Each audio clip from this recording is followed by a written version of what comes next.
Seigneur, ta parole est grande, elle demeure à jamais. Ta parole est infaillible, rien ne peut la supprimer. Bienvenue chers téléspectateurs, bienvenue à tous ceux qui nous regardent de partout dans le monde à un nouvel épisode de notre programme quotidien d'études Toute la Bible, où nous présenterons une étude de tous les livres de la Bible de la Genèse à l'Apocalypse tous les jours du lundi au vendredi. Nous sommes arrivés dans notre étude à l'évangile de Matthieu, qui est l'évangile du roi et le premier livre du Nouveau Testament. Aujourd'hui, nous étudions Matthieu 2 du verset 13 jusqu'à la fin du chapitre. Je vous encourage à préparer vos Bibles et à suivre avec nous lors de l'étude. Si vous avez des questions, envoyez-les-nous à info@toutelabiblenet où vous pouvez appeler l'un des numéros qui apparaîtront sur l'écran. Je voudrais au début de l'épisode accueillir mon invité, le frère Youssef Riyad. Bienvenue frère Youssef. Riyad. Nous accueillons aussi nos invités, soyez les bienvenus. Frère Youssef, donnez-nous une idée générale de ce que nous lisons dans le chapitre 2 pour que nous puissions le lier aux parties précédentes. Eh bien, nous pouvons voir 3 idées principales dans la seconde partie de ce chapitre. La première partie est la fuite en Égypte et la deuxième partie est le massacre qu'a fait Hérode le Grand avec tous les petits-enfants à Bethléem et autour de la ville, et finalement la mort d'Hérode et le retour de Joseph le charpentier et la Vierge Marie pour habiter à Nazareth. Et ils ne sont pas allés en Judée. D'accord, merci. Je lirai quelques versets, je vous poserai ensuite une question. Lorsqu'ils furent partis, un ange du Seigneur apparut dans un rêve à Joseph et dit « Lève-toi, prends le petit enfant et sa mère, fuis en Égypte, et reste-y jusqu'à ce que je te parle, car Hérode va rechercher le petit enfant pour le faire mourir. » Joseph se leva, prit de nuit le petit enfant et sa mère et se retira en Égypte. Il y resta jusqu'à la mort d'Hérode, afin que s'accomplisse ce que le Seigneur avait prononcé par le prophète « J'ai appelé mon fils à sortir d'Égypte ». Quand les rois mages ont été avertis dans un rêve de ne pas retourner chez Hérode, l'ange du Seigneur est venu chez Joseph et lui a dit de prendre l'enfant et sa mère et de fuir en Égypte. Fuir en Égypte parce qu'Hérode était méchant et voulait tuer Jésus.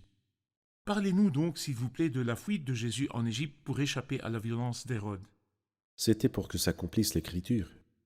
Et en fait, tout ce qui est arrivé dans la vie du Christ était un accomplissement de prophéties passées.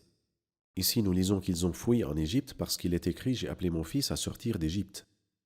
Et l'autre chose est que le Christ, dans cette prophétie-là, prend la place d'Israël, mais dans une perfection complète. Comment cela? C'est-à-dire, dans le chapitre 2, nous lisons « J'ai appelé mon fils à sortir d'Égypte » dans Osée 11.1. Et en fait, quand nous lisons Osée 11.1, nous trouvons que cette prophétie est pour Israël.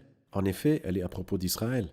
Mais ici, elle est dite à propos du Christ. Parce que le Christ est venu pour se mettre, en fait, à la place de cette nation, qui, en réalité, n'a pas vraiment satisfait le cœur de Dieu du tout. Il a espéré qu'elle donnerait du bon raisin, mais elle en a produit du mauvais. C'est dans le chapitre 2. Quand nous arriverons au chapitre 3, nous trouverons le baptême de Jésus, une image de la nation qui a été appelée hors de l'Égypte et qui a été baptisée avec Moïse dans la nuée et la mer. Lorsque nous arriverons au chapitre 4, nous voyons la tentation de Jésus et son succès et sa victoire face à l'ennemi, tandis que le peuple de Dieu, lorsqu'il est sorti de l'Égypte et a traversé la mer, il est arrivé au désert et il a échoué lamentablement La plupart dans le n'ont pas désert. satisfait Dieu. Exactement. Ils sont morts dans la pauvreté. Alors donc ici, d'abord il y a l'accomplissement de la prophétie, ensuite il a pris la place de ce peuple, de cette nation méchante, et enfin il est devenu un exemple pour son peuple, un modèle que son peuple devrait suivre. C'est-à-dire beaucoup de saints sont en fait parfois obligés de fuir d'un endroit à un autre. Et c'est ce qui est arrivé avec Élie, par exemple. C'est ce qui est arrivé avec d'autres comme David, par exemple. Et c'est ce qui arrivera avec le reste fidèle dans l'avenir. Et pour sûr, c'est ce qui arrive avec tant de croyants à cause de ceux qui s'opposent à la foi chrétienne et persécutent ceux qui embrassent la chrétienté.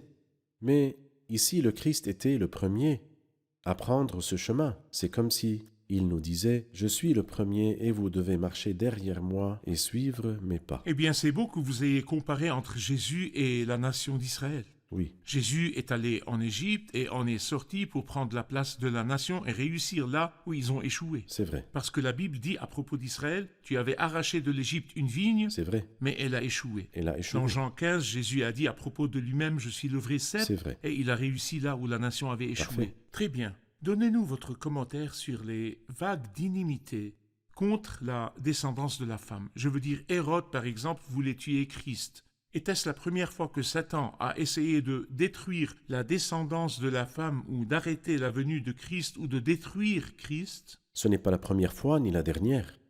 Nous voyons la première fois, si vraiment nous pouvons le dire, quand Caïn a tué Abel. Mais en réalité, Abel n'était pas la descendance de la femme, mais il n'était qu'un échantillon. Il y a de l'inimité et c'est le commencement de l'inimité. Mais quand nous arrivons par exemple au début du livre de l'Exode, nous voyons que Pharaon voulait éliminer tous les garçons de cette nation. C'est de l'inimité contre la descendance de la femme. Et puis quand nous avançons un peu plus loin, nous voyons que Athalie a tué toute la famille royale contre la descendance de la femme. Quand nous arrivons au livre d'Esther, nous voyons que Haman, le méchant, voulait annihiler tous les Juifs, inimité contre la descendance de la femme. Et dans le futur, lorsque le dragon se met devant l'enfant mâle de la femme et il voulait dévorer la descendance de la femme, l'enfant mâle, quand il naîtra, c'est une image, un panorama des générations, l'inimité entre Satan et la descendance de la femme. Exactement. Vous avez parlé du fait que Jésus est allé en Égypte pour accomplir l'Écriture. Et dans ces parties, ces mots se répètent beaucoup afin que s'accomplisse ce que les prophètes avaient annoncé. C'est vrai. Pouvez-vous nous rappeler et rappeler nos téléspectateurs combien de fois nous voyons cette phrase-là afin que s'accomplisse ce que les prophètes avaient annoncé et nous montrer ce que l'Ancien Testament a dit à propos de la personne de Christ? Dans le chapitre 1 et 2, nous trouvons 5 prophéties accomplies en le Seigneur Jésus-Christ. La première, la conception virginale, chapitre 1. La deuxième prophétie, où naîtra-t-il? À Bethléem, Matthieu, chapitre 2. J'ai appelé mon fils à sortir d'Égypte, c'est la troisième prophétie. Ensuite, c'est Rachel qui pleure ses enfants et n'a pas voulu être consolée. Et finalement, il sera appelé Nazaréen. Exactement. Nous ferons une pause puis reviendrons pour une question.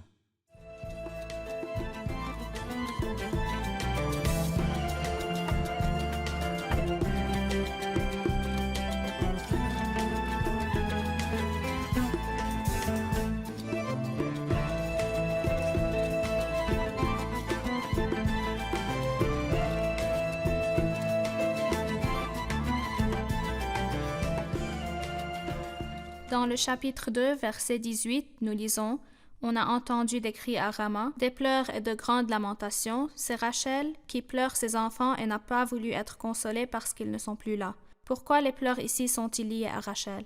À vous, frère Youssef. Rachel est considérée comme le symbole de la nation entière. Lorsque Joseph a rêvé que le soleil et la lune et 11 étoiles se prosternaient devant lui, Jacob l'a réprimandé en disant « Faut-il que moi et ta mère » bien qu'en ce temps Rachel était déjà morte. C'est comme si Jacob voulait dire « Faut-il que ta mère et tes frères et moi, ce qui veut dire la nation entière, nous nous prosternions devant toi ?» Nous ne devons pas non plus oublier que Rachel a eu 2 enfants, Joseph et Benjamin. Joseph a eu Éphraïm, et Éphraïm représente le royaume du Nord après que le royaume a été divisé en 2 royaumes.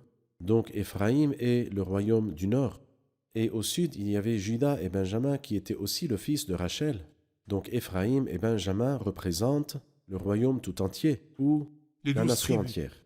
Frère Youssef, ce qu'Hérode a fait à Bethléem est un massacre. L'histoire enregistre cette histoire comme un massacre qui montre la cruauté du cœur de l'homme, spécialement Hérode. Que savons-nous de plus sur l'histoire de la famille d'Hérode, que ce soit à travers les évangiles ou le livre des Actes concernant le versement du sang? Eh bien, cette famille se distinguait par sa brutalité et sa cruauté. Par exemple, Hérode le Grand, qui a tué les petits-enfants. Et s'il était très grand aux yeux des gens, son péché est aussi très grand aux yeux de Dieu. Il a été succédé par Archélaüs. Et la Bible dit que Joseph, quand il a su que Archélaüs a pris la place de son père, et il connaissait la morale d'Archélaüs, il n'est pas allé en Judée, parce qu'il savait qu'il était un homme cruel. Et en fait, l'histoire a prouvé qu'il était cruel. Alors l'Empire romain l'a isolé parce qu'il a commis un massacre dans lequel il a tué des milliers de Juifs. Et quand nous arrivons à Hérode, qui est le fils de Hérode le Grand, qui s'appelle Hérode Antipas, nous voyons qu'il a épousé la femme de son frère, alors que sa femme et son frère étaient toujours en vie. C'est tellement obscène. Mais il a aussi tué Jean le Baptiste, qui est le plus grand de tous ceux qui sont nés. Et ensuite, il a méprisé et s'est moqué de Jésus-Christ, le Seigneur de gloire, quand il s'est tenu devant lui, comme nous le lisons dans l'Évangile de Luc, chapitre 23. Et quand nous arrivons au livre des Actes des Apôtres, nous voyons que Hérode Agrippa a tranché la tête de l'apôtre Jacques, et il a aimé cela, et donc il a décidé de tuer l'apôtre Pierre aussi, mais le ministère de Pierre n'était pas encore terminé, et donc le Seigneur l'a sauvé de la tente du peuple juif et de la main d'Hérode. Mais Hérode a eu une mort horrible, comme nous le dit l'histoire et comme nous le voyons dans les Actes des Apôtres, chapitre 12. Et nous ne devrions pas oublier Hérode Agrippa II, devant qui l'apôtre Paul s'est tenu, et qui a dit avec beaucoup de mépris, en peu de temps, convainc-moi de devenir un chrétien. La chrétienté ne serait pas honorée par quelqu'un comme toi. Tu es celui qui devrait être honoré d'avoir le Christ. Si tu avais accepté le Christ comme ton Seigneur et ton Sauveur, mais malheureusement, comme nous le savons de l'histoire, il n'a pas cru. Exactement, merci. Si nous lisons à partir du verset 19, il nous dit « Après la mort d'Hérode, un ange du Seigneur apparut dans un rêve à Joseph en Égypte et dit « Lève-toi, prends le petit enfant et sa mère et va dans le pays d'Israël, car ceux qui en voulaient à la vie du petit enfant sont morts. » Joseph se leva, prit le petit enfant et sa mère et alla dans le pays d'Israël. Cependant, quand il apprit qu'Archélaüs régnait sur la Judée à la place de son père Hérode, il eut peur de s'y rendre. Averti dans un rêve, il se retira dans le territoire de la Galilée et vint habiter dans une ville appelée Nazareth, afin que s'accomplisse ce que les prophètes avaient annoncé. Il sera appelé Nazaréen. Avant de parler un peu de Nazareth et de la Galilée et de pourquoi Jésus est allé là-bas, je voudrais savoir où nous trouvons la prophétie qui dit que Jésus sera appelé Nazaréen. Nous verrons quelques phrases sur l'écran maintenant et nous voudrions avoir vos commentaires. D'abord, nous remarquons qu'il n'a pas dit afin que s'accomplissent les paroles du prophète, ou bien d'Isaïe, ou bien de Jérémie, mais des prophètes, en général. Et nous ne trouvons pas dans le livre des prophètes le mot exact, le mot lui-même, Nazaréen. exclusivement, Nazaréen, nous ne trouvons pas. Mais comme vous le voyez, ici dans l'image que vous avez mis devant nous, 7 fois, les prophéties nous parlent du Christ en tant que germe, et le mot nazaréen veut dire germe. Netzer, en hébreu, veut dire germe. Sa traduction est germe, et c'est pour cela que nous le lisons 7 fois, 3 fois dans Ésaïe, 2 fois dans Jérémie et 2 fois dans Zacharie. Dans Ésaïe 4 et 11 et 53, le germe de l'Éternel. La 2e fois, un rameau poussera de la souche de Jessé. La 3e fois est, il a grandi devant lui comme une jeune plante, comme un rejeton qui sort d'une terre sèche. Ce sont les 3 fois mentionnées dans Ésaïe. Et les 2 fois dans Jérémie, je donnerai à David un germe juste, il régnera avec compétence. Un germe juste, il exercera le droit et la justice dans le pays. C'est dans Jérémie 23 et 33. Et les 2 fois dans Zacharie sont dans les chapitres 6 et 3. Voici un homme dont le nom est Germe, c'est dans Jérémie 6, et dans Zacharie chapitre 3, je ferai venir mon serviteur le Germe. Donc le Christ est le Germe. En effet, il est le Germe. Toutefois, certaines personnes disent que le mot nazaréen veut dire aussi méprisé. Et nous lisons dans Ésaïe chapitre 53, méprisé et rejeté par les hommes. Et c'est pour cela que la Galilée était méprisée par les Juifs. Et Nazareth était aussi méprisée par les Galiléens, comme nous le voyons. Nous trouvons ces 2 choses, ces 2 réalités dans Jean 1 et Jean 7. À la fin de Jean 1, la Galilée méprise Nazareth. Et à la fin de Jean chapitre 7, les Juifs méprisent la Galilée. Et le Christ était appelé Galiléen. Et il est aussi appelé Nazaréen, méprisé et rejeté par les hommes. Exactement. De nouveau, je répète que le mot nazaréen n'a pas été mentionné littéralement dans les prophéties de l'Ancien Testament. Mais nous voyons que ces 7 prophéties parlent de lui en tant que germe. Le germe. Quand nous parlons de Christ en tant que germe, que pouvons-nous comprendre concernant la venue de Christ et la croissance de Christ l'arbre dont le feuillage ne se flétrit pas et qui donne son fruit en sa saison. En fait, le germe veut dire vie. Le germe a de la vie, et le Christ, Jean 1 dit de lui, en lui il y avait la vie. Le germe donne de la joie, et le Christ était ainsi. Le germe est bénéfique, parce que justement il est plein de fruits. Joseph est le rejeton d'un arbre fertile près d'une source, et le Christ était ainsi. C'est pourquoi l'un des versets qui parle du germe dit « Un rameau poussera de la souche d'Isaïe, Oui, un rejeton de ses racines portera du c'est fruit. vrai. » Et nous aussi, nous parlons dans l'évangile de Matthieu à propos du Christ qu'il est le fils de C'est David juste. qui vient pour s'asseoir sur le trône. Parfait. Très bien. Vous avez aussi parlé du fait que Jésus était méprisé et rejeté par les hommes. Comment était la vie de Christ aux yeux des hommes? Pouvez-vous, s'il vous plaît, lier cela à la tente de la réunion, quand les gens voyaient les peaux de bélier teintes et des peaux de dauphin? Ce qui était à l'extérieur était les peaux de dauphin. Ceux qui voient par l'extérieur ne pouvaient pas voir les belles couvertures. Ils ne voyaient même pas les poils de chèvre. Et c'est possible qu'ils ne pouvaient pas voir non plus les peaux de bélier teintes. Les couvertures qui étaient à l'extérieur étaient les peaux de dauphin, et cet animal, en fait, la peau de cet animal n'était pas très attirante.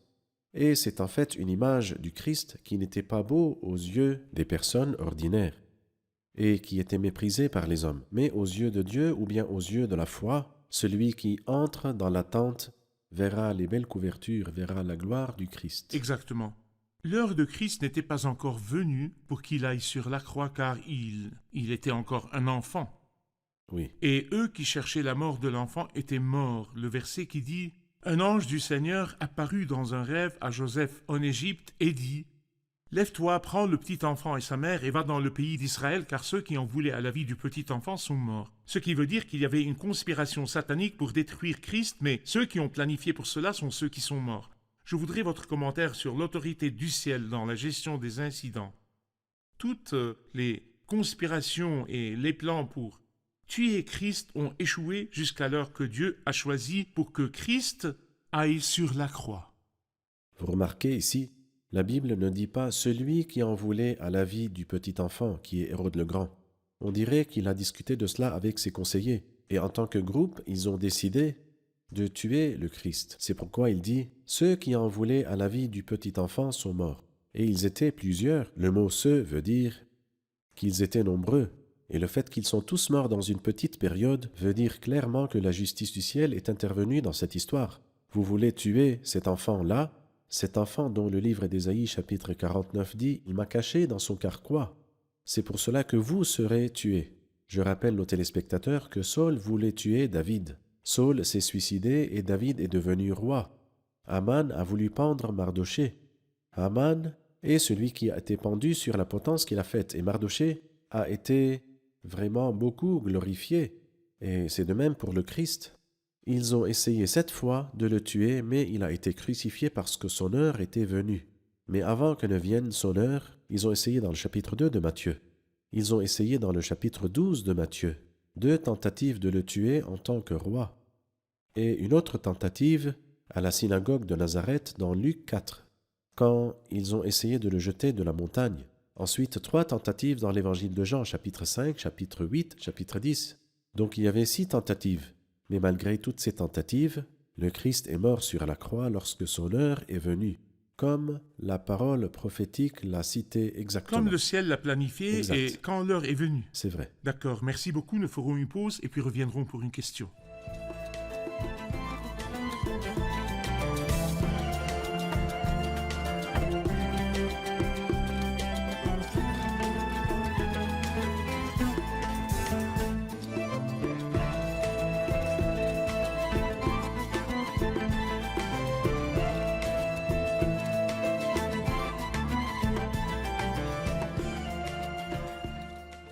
Matthieu 2, 19 dit « Après la mort d'Hérode, un ange du Seigneur apparut dans un rêve à Joseph en Égypte. » Pourquoi il ne lui est pas apparu personnellement et quelle différence entre rêve et vision? Pourquoi l'ange est-il venu à Joseph dans un rêve et ne lui a pas apparu comme avec Marie? Eh bien, en fait, je dirais à ce propos que dans le chapitre 1 et dans le chapitre 2, nous avons dit qu'il y a 5 prophéties. Et je dirais encore qu'il y a 5 rêves. Et aussi 5 apparitions angéliques. Et aussi 5 fois, nous voyons l'expression l'enfant et sa mère. Oui. Est-ce que le chiffre 5 a un sens? Oui, il a un sens. Quel est ce sens-là? Nous le voyons à la fin du chapitre 1. C'est que la Vierge sera enceinte, elle mettra au monde un fils et on l'appellera Emmanuel. Emmanuel est le chiffre 5 à cause des 5 noms dans le livre d'Ésaïe, chapitre 9, verset 5. On l'appellera merveilleux, conseiller, Dieu puissant, Père éternel, prince de la paix. Et on dit que le chiffre 5 est en fait 4, le chiffre de la création, et 1 qui représente Dieu. Donc Dieu avec nous, c'est Emmanuel. C'est pour cela qu'il y a 5 prophéties et 5 rêves, 5 apparitions 5 angéliques. apparitions angéliques, et L'enfant l'enfant et sa mère 5 fois aussi.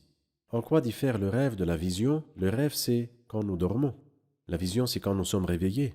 Et le Saint-Esprit nous montre de différentes choses, de façon que nous ne voyons plus ce qui est devant nous, mais nous voyons autre chose. Nous voyons par exemple la vision qu'a vue Pierre quand il est monté sur le toit dans Acte 10, l'Apocalypse et le livre d'Ézéchiel, et ainsi. Ils étaient réveillés. Réveillés. Mais les rêves sont pendant le sommeil.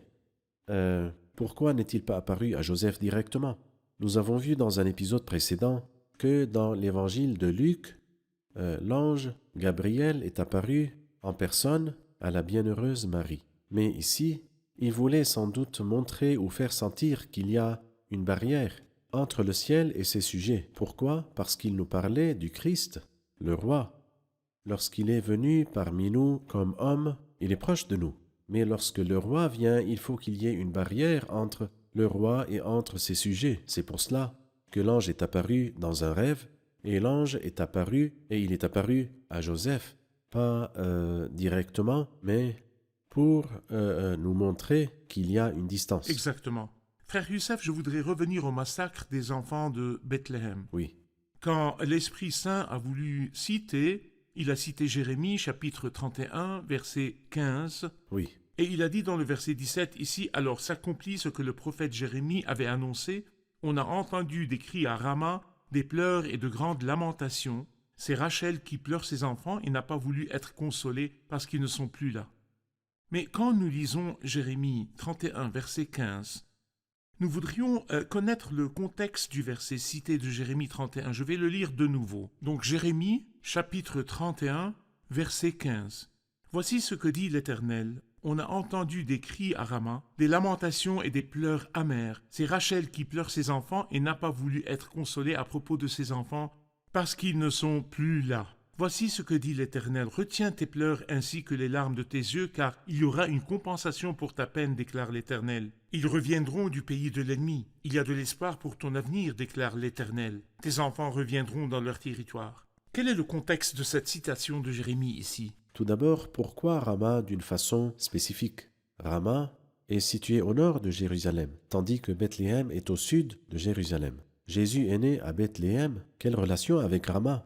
On dirait que Hérode le Cruel, pour s'assurer de la mort de Jésus, a agrandi l'endroit et a agrandi le temps. Il a tué les enfants âgés de 2 ans et moins, mais pourquoi cela? Ensuite, pourquoi Rama? Mais c'est très loin de Bethléem, c'est que Hérode voulait s'assurer à 100%. Bien sûr, ni conseil, ni sagesse, ni connaissance ne pourraient opposer le Seigneur. Le Seigneur se moque des plans de ce roi qui est méchant, et le Christ n'a pas été tué. Exactement. Et la prophétie de Jérémie est en fait étrange, parce qu'il parle de ceux qui vont en exil. Et il dit ensuite à Rachel de ne pas être triste parce que ses enfants reviendront de l'exil. En fait, les larmes ici n'ont pas été versées sur ceux qui sont allés en exil, si nous pouvons le dire. Pas pour la bienheureuse Marie ni pour le charpentier Joseph, mais pour ceux qui ne sont pas allés. Donc ici, la prophétie est étrange. C'est comme pour dire que celui qui est allé en Égypte, le Christ, reviendra pour mourir sur la croix. Mais ceci ne sera pas la fin, parce que Jérusalem sera détruite et ils vont partir en exil. Et c'est exactement ce qui est arrivé En l'an 70 après C'est Jésus. ce que le Christ a dit aux femmes de Jérusalem. Il leur a dit « Pleurez sur vous-même et sur vos enfants ». Pas seulement cela, mais après l'enlèvement d'Église, des choses extrêmement plus amères et plus horribles arriveront, lorsque beaucoup de gens de cette nation mourront à cause de la cruauté de la bête et du faux prophète. Et pourtant, dans Jérémie, il dit « Il y a de l'espoir et une fin.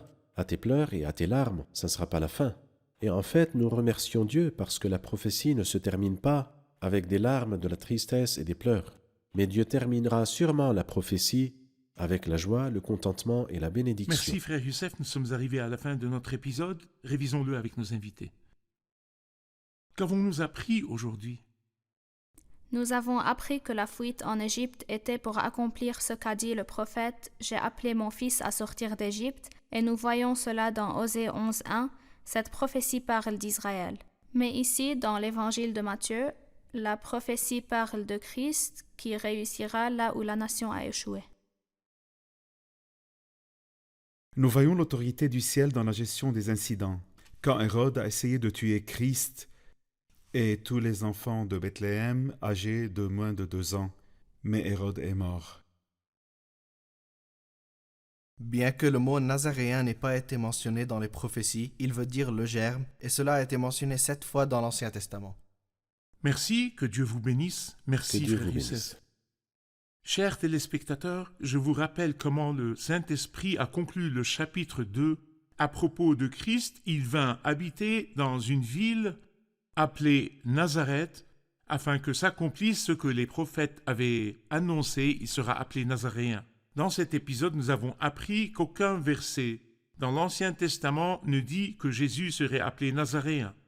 Mais nous avons vu que le mot Nazaréen veut dire germe. Pas un seul verset, mais il y a 7 versets qui parlent de Christ en tant que germe. Nous savons que le mot germe veut dire une branche verte qui grandit et amène des fruits.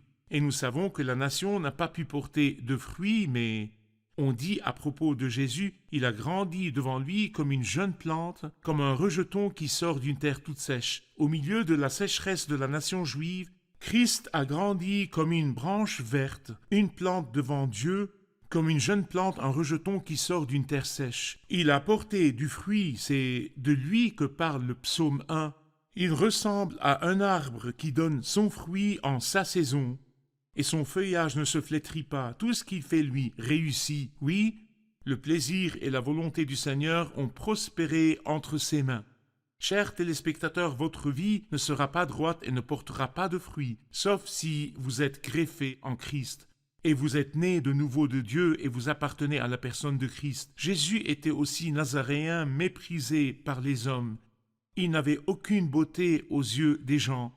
Il était homme de douleur et habitué à la souffrance. Il était méprisé et rejeté par les hommes. Les gens le voyaient comme ils voyaient les peaux de dauphin, mais le ciel voyait en lui une beauté merveilleuse. Nous aussi nous le voyons par la foi, car nous l'avons accepté comme Seigneur et Sauveur. Nous le montrons à lui, et nous disons devant tout le monde, il est notre bien-aimé, il est notre ami, oui, il est notre bien-aimé, il est notre bien-aimé, notre Seigneur et Maître, il est le plus beau des hommes. Je vous invite à tous à accepter Jésus comme votre Sauveur. Vous trouverez en lui une grande beauté. Nous nous reverrons dans l'épisode prochain. Que Dieu soit avec vous.